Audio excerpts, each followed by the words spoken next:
If you're serious about account security, adding two-factor authentication with Google Authenticator is one of the best steps you can take.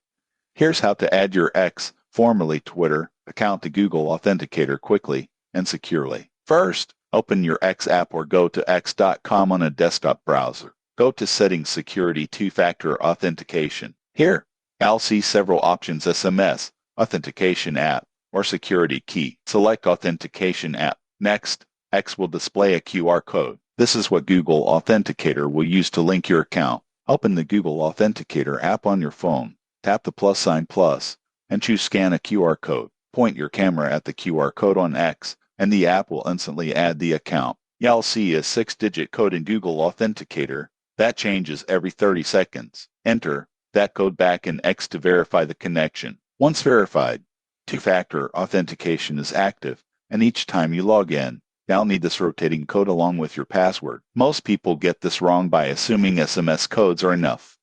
SMS can be intercepted, which is why using Google Authenticator is safer. It generates codes locally and works even without cell service. A few tips: write down your backup codes from X. If you ever lose access to Google Authenticator, these codes will help you log in. You can also add X to multiple devices by scanning the QR code on each one, which is handy if you switch phones often. In conclusion, adding X to Google Authenticator is a simple but powerful way to protect your account from unauthorized access. Follow these steps carefully, keep backup codes safe, and you'll have strong two-factor protection in minutes. Subscribe for more security tips and step-by-step guides to keep your online account safe.